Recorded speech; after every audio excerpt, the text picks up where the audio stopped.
जैसा कि गति के पिछले क्लास में हमने बात किया था, भौतिक राशि क्या होती है, तो इसी को आगे लेकर चलते हैं हम लोग। आज की क्लास में बात करेंगे वेग क्या होते हैं और चाल क्या होती है। तो वेग और चाल को पढ़ने से पहले हम दो बातों को समझते हैं जी, कि एक दूरी क्या होती है और दूसरे विस्थापन क्या होती है। क्योंकि अगर हमें दूरी और विस्थापन पता है तो हम वेग और चाल आसानी से बता सकते हैं। तो हम बात करते हैं पहले दूरी की, उसके बाद हम वेग पर चलेंगे जी। ठीक, तो दूरी क्या है जी, तो इसको हम समझते हैं कि माना यह कोई व्यक्ति ए है, माना यह बिंदु ए है जहां पर कोई व्यक्ति खड़ा है, ठीक, और उस व्यक्ति को बिंदु बी पर पहुंचना है। बिंदु ए है जहां पर एक व्यक्ति खड़ा है और एक व्यक्ति को बिंदु बी पर जाना है। ठीक, तो हमने कहा कि अब आप क्या करिए जी, बिंदु ए से बी पर जाइए। तो वह क्या किया, यहां से ऊपर की ओर चला 2 किलोमीटर, ठीक, और उसके बाद यहां से मुड़ करके 3 किलोमीटर की दूरी तय किया और यहाँ पर 1 किलोमीटर चलकर बिंदु बी पर पहुंच गया। ठीक, बिंदु ए से व्यक्ति चलना प्रारंभ किया, 2 किलोमीटर ऊपर गया, फिर 3 किलोमीटर इस साइड गया, उसके बाद 1 किलोमीटर नीचे की ओर आकर के बिंदु बी पर पहुंच गया। ठीक, तो अगर हम पूछे कि व्यक्ति ने कुल कितनी दूरी तय की, तो आप तुरंत कहेंगे 2 3 5 1 6।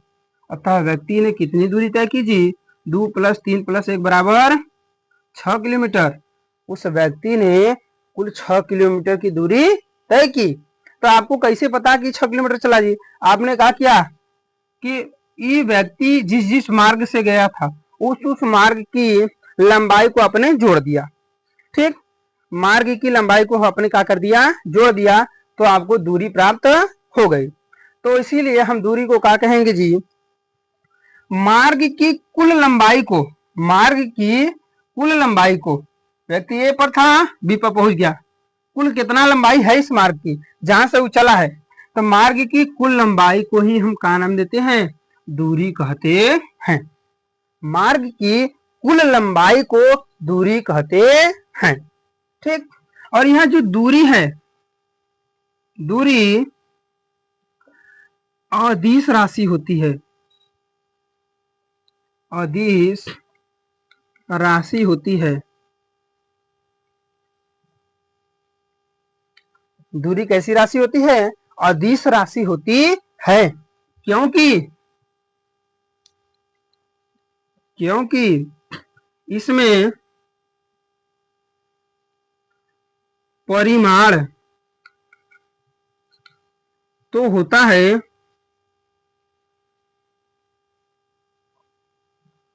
परंतु दिशा नहीं होती है।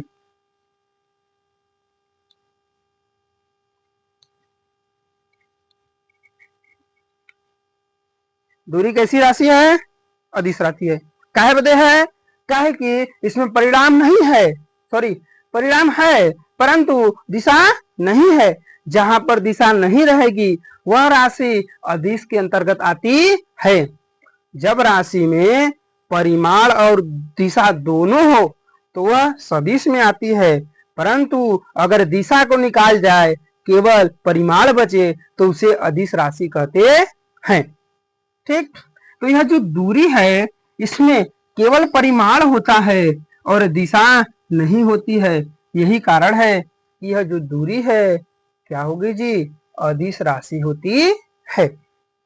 ठीक, तो दूरी के लिए आप लोग अच्छा समझ गए होंगे कि मार्ग की जो कुल लंबाई होती है इसी को हम दूरी कहते हैं, और जो दूरी है वह अदिश राशि होती है। ठीक, यहां तक क्लियर हो गया जी।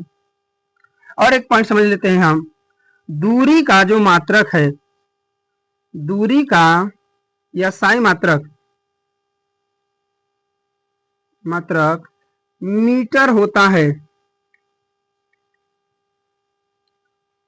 दूरी का या साई मात्रक मीटर होता है। ठीक, सभी लोग जानते हो अगर हमको कोनो चीज का दूरी नापने रहता है तो उसको हम क्या करते हैं जी, मीटर में नापते हैं। तो दूरी का जो एसआई मात्रक है वो क्या होता है, मीटर होता है। क्लियर। अब हम बात करते हैं विस्थापन की। विस्थापन क्या है जी, ठीक, इसके लिए समझते हैं। तो यहां पर हमने ध्यान से देखिए कि यह बिंदु ए है और यह एक बिंदु बी है, एक बिंदु ए एक बिंदु बी। कोई व्यक्ति बिंदु ए से चलता है, ठीक, कोई व्यक्ति बिंदु ए से चलता है और 3 किलोमीटर चलता है। 3 किलोमीटर जाने के बाद पुनः वह उस दिशा में घूम जाता है, ठीक, पुनः वह इस दिशा में घूमता है और 4 किलोमीटर की दूरी तय करता है। ठीक, कोई व्यक्ति ए बिंदु से चलना प्रारंभ किया, बी तक पहुंचने के लिए वह 3 किलोमीटर चला, पुनः इस दिशा में 4 किलोमीटर चला। तो अगर हम आपसे पूछे कि दूरी कितनी उसने तय की, तो तुरंत आप क्या करोगे जी, 3 + 4 = 7 किलोमीटर दूरी तय की। अतः व्यक्ति ने कुल कितनी दूरी तय की जी, तो 7 किलोमीटर तय की। लेकिन अगर हम विस्थापन की बात करें, तो विस्थापन की बात करने के लिए आप ध्यान से समझिएगा जी, व्यक्ति आपको 2 प्रकार से मिलते हैं। ठीक, व्यक्ति आपको देखने में 2 प्रकार के मिलेंगे। एक ऐसा आदमी रही जौन की का करी वो रास्ते से घूम घूम के जाई, एक ऐसा आदमी रही जौन की सीधा मार जाई। ठीक, वो का कही हम का करे इतना घूमा जाई, हम सीधा ना पहुंच जाए। ठीक, तो ये जो सीधे जौन व्यक्तिया जाई ये का करी, विस्थापन करी, और जो घूम घूम के जाई ये का करेगा जी, दूरी करेगा। ठीक, तो विस्थापन में क्या करता है, व्यक्ति सीधा बिंदु बी पर पहुंच जाता है। क्या क्या जी, बिंदु ए से डायरेक्ट बिंदु बी पर पहुंच गया, वह कहीं मुड़ा उड़ा नहीं। ठीक, तो आप बताइए कि हम घूम के जाने में दूरी अधिक तय कर रहे हैं, जबकि सीधा जाने में हमको दूरी कम पड़ रही है। दूरी क्या है जी, कम है। बिंदु ए से बिंदु बीच की जो दूरी क्या है वो सबसे कम यही है, और अधिक क्या है, घूम के जाने में। तो यही बात किया गया कि जब अधिक हम चलेंगे वो का है, मार्ग की दूरी है, लेकिन यह जो कम हम चल रहे हैं दूरी, यह क्या है, विस्थापन है। जो यहाँ से यहाँ तक पहुंचने हम सीधे पहुंच गए, यही क्या है, विस्थापन है। ठीक, तो इसके लिए हम कह सकते हैं मार्ग की न्यूनतम लंबाई को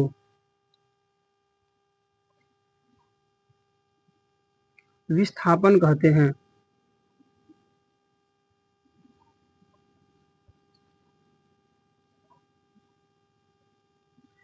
मार्ग की न्यूनतम लंबाई को विस्थापन कहते हैं, जबकि मार्ग की कुल लंबाई को हम दूरी कहते हैं। तो मार्ग की अगर कुल लंबाई पूछे तो दूरी है, मार्ग की अगर न्यूनतम लंबाई पूछे तो क्या है, विस्थापन है। ठीक, वह क्या है जी, विस्थापन है। ठीक, तो यह क्या है, अगर बिंदु ए से बिंदु बी की दूरी देखें तो यह क्या है, सबसे कम दूरी, जो कि क्या है, विस्थापन है। यह क्या है जी, विस्थापन है। जबकि यहां से यहां तक कुल दूरी, तो यह क्या है, दूरी है। तो मार्ग की कुल लंबाई को हम दूरी कहेंगे, और मार्ग की न्यूनतम लंबाई को ही हम क्या कहते हैं, विस्थापन कहते हैं। और यह जो विस्थापन है, विस्थापन विस्थापन सदिश राशि होती है, सदिश राशि होती है। ठीक, विस्थापन कैसी राशि होती है, सदिश राशि होती है। क्योंकि क्योंकि इसमें दिशा और परिमाण दोनों उपस्थित होता है।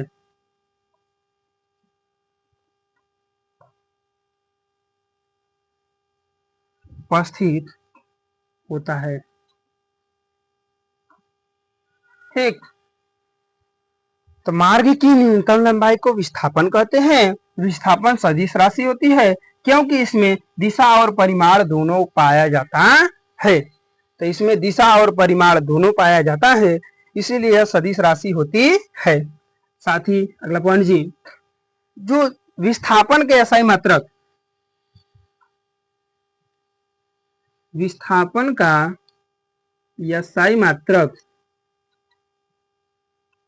भी मीटर ही होता है,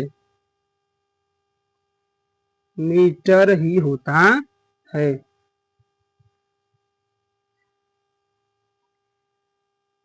विस्थापन का एसआई मात्रक भी क्या होता है, मीटर ही होता है। क्यों जी, क्योंकि यह भी मार्ग की क्या है, लंबाई है, और यह भी क्या है, मार्ग की लंबाई। दोनों ही दूरी है चाहे विस्थापन, दोनों ही मार्ग की लंबाई है। बट क्या है, यह मार्ग की कुल लंबाई है, यह मार्ग की न्यूनतम लंबाई होती है, मतलब सबसे कम लंबाई होती है। तब मार्ग की सबसे अधिक लंबाई को दूरी कहेंगे और मार्ग की सबसे कम लंबाई को विस्थापन कहते हैं। तो यह दो चीजें हम समझ लीजिए, दूरी क्या है और विस्थापन क्या है। ठीक, अब आगे हम बात करते हैं वेलोसिटी, मतलब वेग क्या होती है। हम बात करते हैं वेग की, वेलोसिटी की। ठीक, तो वेग क्या है, ध्यान समझिएगा।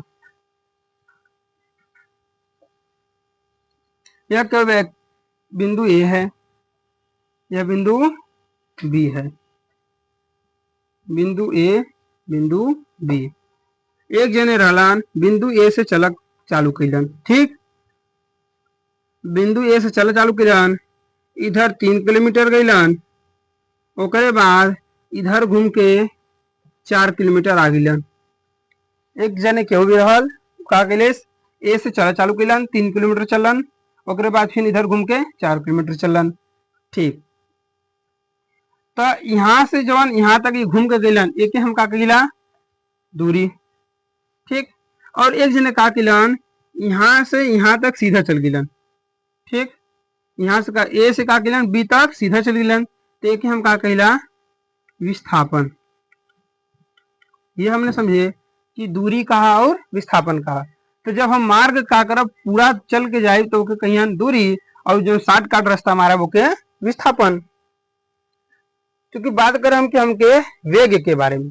ठीक, तो हम यहाँ समझा अब कि जब व्यक्ति ए से बी तक जात हो, चाहे ए रास्ते से जा चाहे ए रास्ते से जा, लेकिन दोनों जने के जाए में समय लगी, कुछ समय लगी, तो वह चीज यहाँ ध्यान देवे के हो कि हम चाहे ए से दूरी तय करी चाहे विस्थापन तय करी, दोनों ही कंडीशन में हमको क्या लगता है जी, समय लगता है।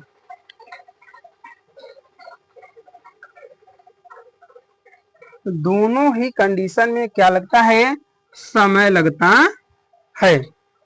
ठीक, तो यहाँ पर हम देख लिए कि दोनों ही कंडीशन में क्या होता है, समय लगता है। तब अब यह वेग क्या कहता है, वेग कहता है कि विस्थापन और समय, दो चीजें, विस्थापन और समय के अनुपात को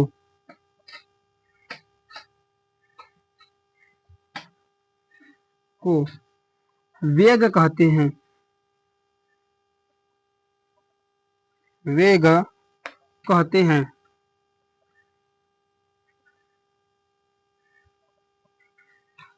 हमने क्या बोला जी, विस्थापन और समय के अनुपात को वेग कहते हैं।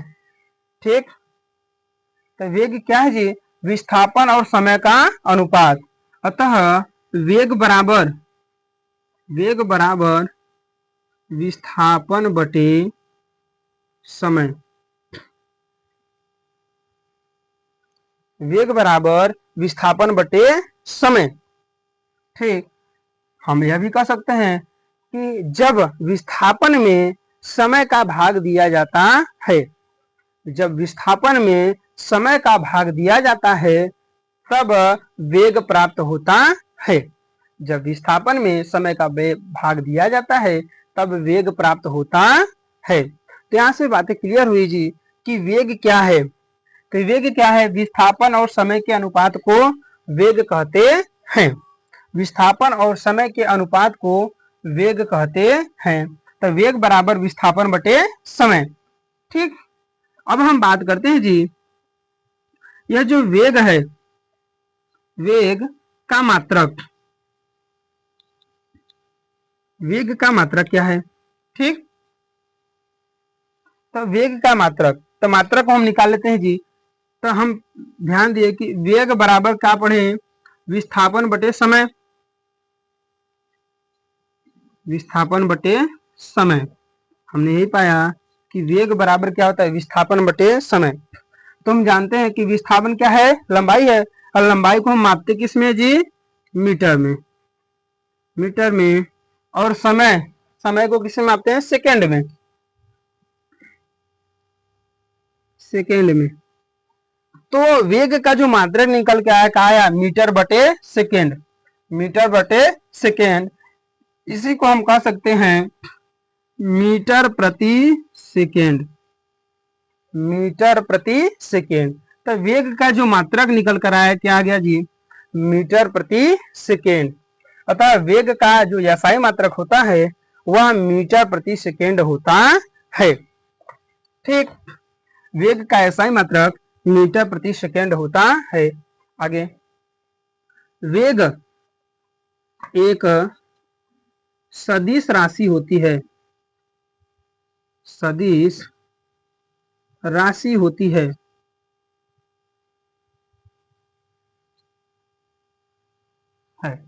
वेग कैसी राशि होती है जी? सदिश राशि होती है। क्यों होती है? तो क्योंकि इसमें दिशा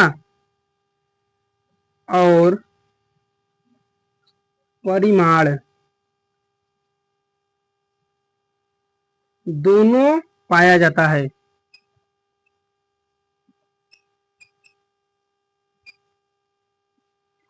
वेग कैसी राशि है? तो वेग सदिश राशि है, क्योंकि इसमें दिशा और परिमाण दोनों पाया जाता है। तो ऐसी राशि जिसमें दिशा और परिमाण दोनों पाया जाता है उसे सदिश राशि कहते हैं। तो वेग सदिश राशि होती है, इसका मात्रक मीटर प्रति सेकेंड होता है।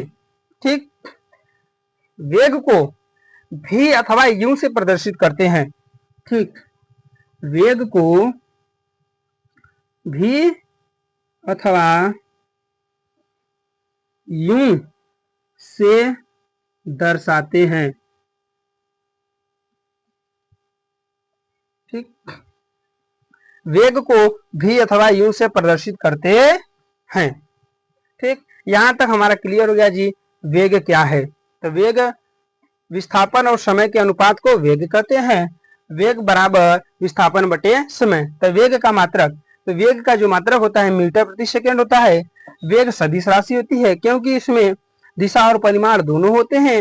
वेग को भी अथवा यू से दर्शाया जाता है। वेग को भी अथवा यू से दर्शाया जाता है।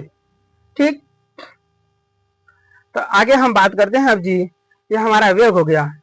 अब वेग तो हमने पढ़ लिया, अब बात करते हैं औसत वेग क्या होती है। औसत वेग क्या होती है? तो बस छोटा सा टॉपिक है कि औसत वेग क्या होती है जी। औसत वेग क्या होती है?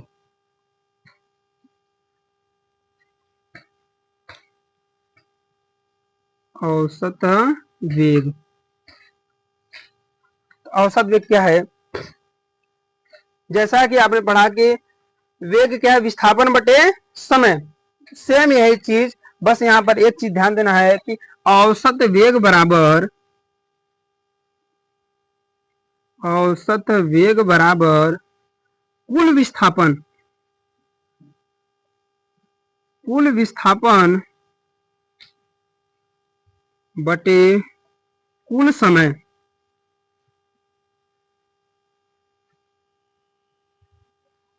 औसत वेग बराबर कुल विस्थापन बटे कुल समय।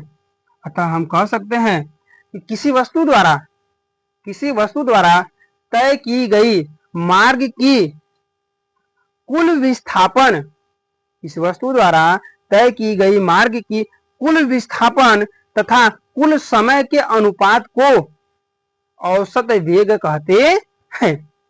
कुल विस्थापन तथा कुल समय के अनुपात को ही औसत वेग कहते हैं। ठीक, तो औसत वेग बराबर कुल विस्थापन बटे कुल समय। इसका भी जो मात्रक है जी, इसका भी मात्रक क्या होगा? अब विस्थापन बटे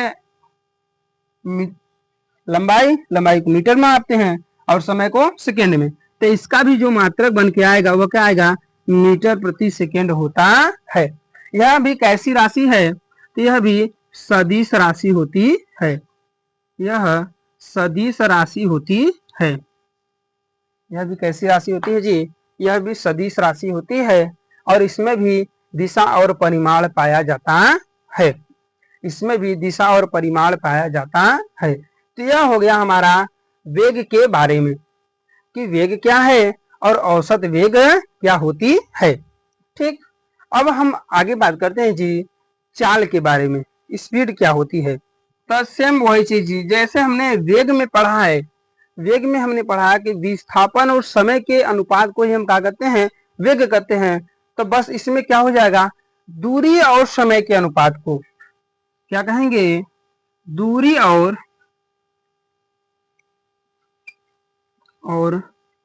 समय, दूरी और समय के अनुपात को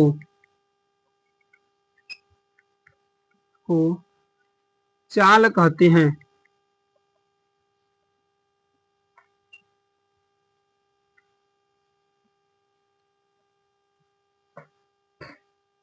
दूरी और समय के अनुपात को चाल कहते हैं।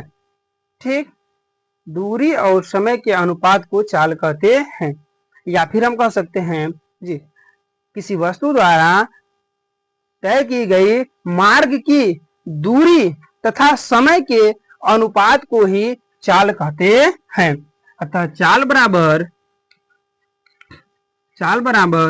दूरी बटे समय। चाल बराबर क्या होगा जी? दूरी बटे समय। तो यहां से हम देख सकते हैं कि इसका जो मात्रक है, तो चाल बराबर दूरी बटे समय। दूरी क्या है? मार्ग की लंबाई ही तो है। अब लंबाई को हम नापते हैं मीटर में और समय को मापते हैं सेकेंड में। ठीक, अतः जो दूरी का जो चाल का मात्रक निकल के आया वो कहा गया जी मीटर बटे सेकेंड। इसी को हम कहते हैं मीटर प्रति सेकेंड। तो जो चाल का मात्रक आया वह क्या है जी? मीटर प्रति सेकेंड। और वेग का भी मात्रक क्या है? मीटर प्रति सेकेंड। चाल और वेग का जो मात्रक होता है वह समान होता है। चाल और वेग का जो मात्रक होता है वह समान होता है। और वह मात्रक है क्या जी? तो वह मीटर प्रति सेकेंड होता है। आगे जी अगर ध्यान दें, यह जो चाल है, यह अदिश राशि होती है। चाल अदिश राशि होती है। क्योंकि इसमें परिमाण तो होता है परंतु दिशा नहीं होती।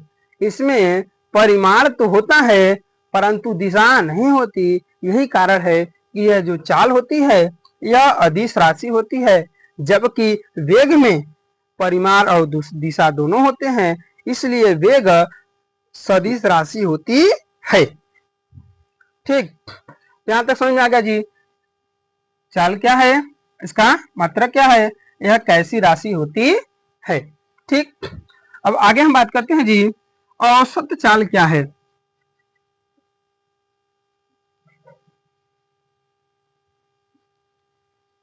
औसत चाल क्या है। ठीक, तो औसत चाल क्या है, तो इसका समझते हैं कि जैसे हमने पढ़ा औसत वेग, कुल विस्थापन और कुल समय के अनुपात को हमने क्या कहा, औसत वेग। उसी प्रकार से जो औसत चाल है, औसत चाल बराबर कुल दूरी तथा कुल समय का अनुपात होता है। ठीक, औसत चाल बराबर कुल दूरी बटे कुल समय। तो किसी वस्तु द्वारा तय किए गए मार्ग की कुल दूरी तथा कुल समय के अनुपात को औसत चाल कहते हैं। किसी वस्तु द्वारा तय किए गए मार्ग की कुल दूरी तथा कुल समय के अनुपात को औसत चाल कहते हैं। इसका मात्रक जो होता है वह मीटर प्रति सेकेंड होता है। इसका मात्रक मीटर प्रति सेकेंड होता है और यह चाल है तो यह अदिश राशि होती है। यह कैसी राशि होती है जी, यह अदिश राशि होती है। तो हमने यहाँ तक बात किया चाल क्या होती है, तो दूरी और समय के अनुपात को चाल कहते हैं। चाल का जो मात्रक है वह सेकेंड होता है और यह अदिश राशि होती है। साथ ही हमने बात किया औसत चाल क्या है, तो कुल दूरी और कुल समय के अनुपात को औसत चाल कहते हैं। इसका भी मात्रक मीटर प्रति सेकेंड, यह भी कैसी राशि होती है, अदिश राशि होती है। तो आज के लिए इतना काफी है। हमने पढ़ा दूरी क्या है, विस्थापन क्या है, वेग क्या है, औसत वेग क्या है, चाल क्या है, औसत चाल क्या है। तो आज के लिए इतना ही। बहुत ही धन्यवाद।